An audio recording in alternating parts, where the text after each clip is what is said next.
नमस्कार मंडळी, the one with art या माझ्या चॅनलमध्ये पुन्हा एकदा आपलं सर्वांचं हार्दिक स्वागत.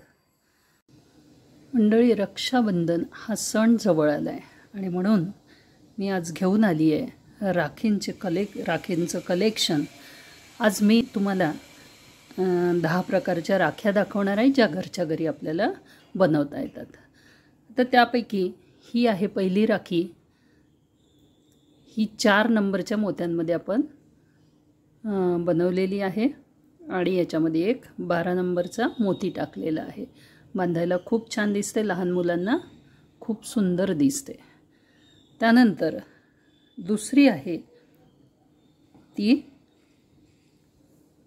ही एक राखी जी आणखी एक फ्लावर टाईप डिझाईन आहे जी छोट्या मुलांना खूप चांगली दिसते. याच्यामध्ये मी 6 नंबर आणि 4 नंबर असे मोती वापरलेले आहेत. तर ही आहे 2 नंबरची डिझाईन आपली.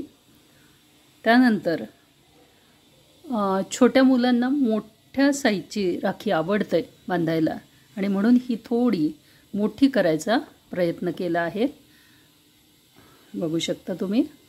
ही सुद्धा 4 नंबर आणि या ठिकाणी मी 8 नंबरचे मोती वापरले आहेत. तर ही 4 नंबरच्या मोत्यामध्ये केलेली राखी आहे बघा. तर ही आहे आपली 3 नंबरची राखी. त्यानंतर केली आहे एक स्वस्तिक राखी. आपल्याकडे स्वस्तिक हे शुभचिन्ह मानलं जातं आणि म्हणून ही केली आहे मी एक स्वस्तिक राखी.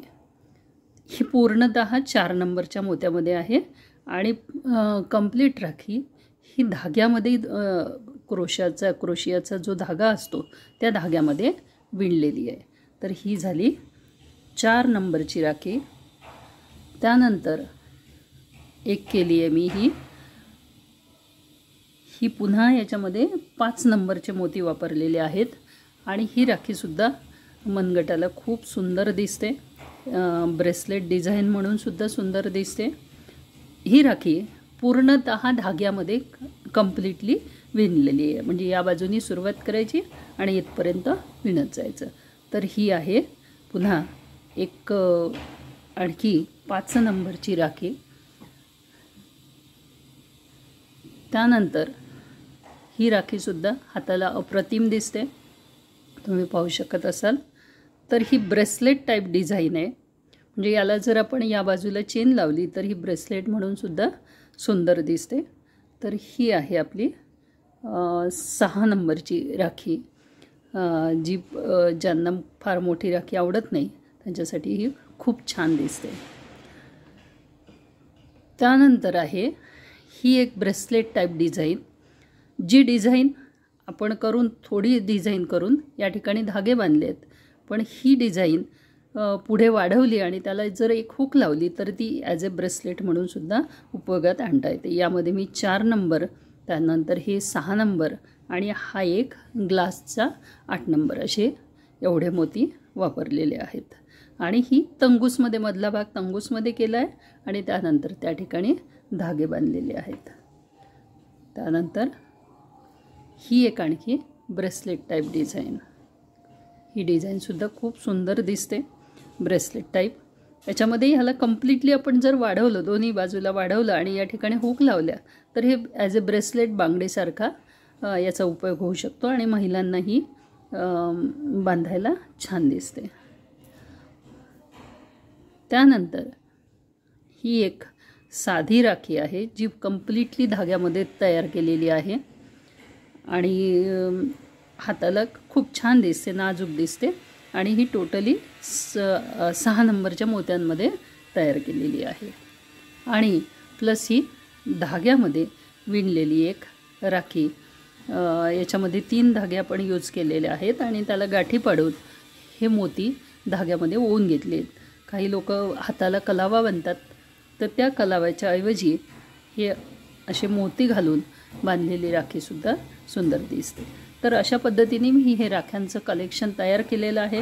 मी पुन्हा एकदा तुम्हाला ह्या सर्व राख्या दाखवायचा प्रयत्न करते. ह्या मी सुरुवातीला दाखवलेल्या 3 राख्या, ही नंबर 1, नंबर 2 आणि नंबर 3, जी छोट्या मुलांनासुद्धा बांधता येते. ह्या 2 राख्या तर मोठ्यांनासुद्धा बांधता येतात आणि ही जी छोट्या मुलांना बांधायला आवडतात त्यांच्यासाठी थोडी मोठ्या साईजची राखी. तर ह्या झाल्या 3 राख्या. त्यानंतर ही 4 नंबरची, ही 5 नंबरची आणि ही 6 नंबरची, ज्या ब्रेसलेट टाईप डिझाईन आहेत आणि ज्या सर्वांनाच बांधायला उपयुक्त आहेत. विशेषतः मोठी जी मुलं असतात त्यांना ही राखी अतिशय छान दिसते. आणि ह्या ब्रेसलेट टाईप डिझाईन्स पुन्हा 7, 8, 9 आणि 10 अशा आपण 10 प्रकारच्या राख्या या ठिकाणी तयार करून घेतलेल्या आहेत. आता मी पुन्हा पूर्णतः 10 राख्यांचं तुम्हाला एक फोटो दाखवते. अशा पद्धतीने हे 10 राख्यांचं कलेक्शन आहे. ही नंबर 1, 2, 3, 4, 5, 6, 7, 8, 9 आणि 10 अशा 10 राख्या या आपण तयार करून घेतलेल्या आहेत. तुम्हाला यातली कोणती राखी जास्त आवडली ते कॉमेंट करून मला नक्की लिहा. जी राखी जास्तीत जास्त लोकांना आवडली असेल त्या राखीचा एक व्हिडिओ बनवण्याचा मी प्रयत्न करीन. काही राख्या यातल्या सोप्या आहेत करायला आणि काही थोडंसं कॉम्प्लिकेशन आहे, बाकी काही नाही. तुम्ही नुसतं फोटो पाहूनसुद्धा तुम्ही ह्या राख्या बनवू शकता. जर खूप लोकांची इच्छा, खूप मंडळींची इच्छा असेल तर मग मी ह्याचा व्हिडिओसुद्धा बनवण्याचा प्रयत्न करीन. पण मला कॉमेंटमध्ये मात्र नक्की लिहा. आवडल्यास लाईक करा, शेअर करा आणि जे चॅनलला नवीन असतील त्यांनी चॅनलला सबस्क्राईब करा व बेल आयकॉन प्रेस करायला विसरू नका. भेटूया अशाच नवीन कलाकृतीसोबत. तोपर्यंत धन्यवाद आणि नमस्कार.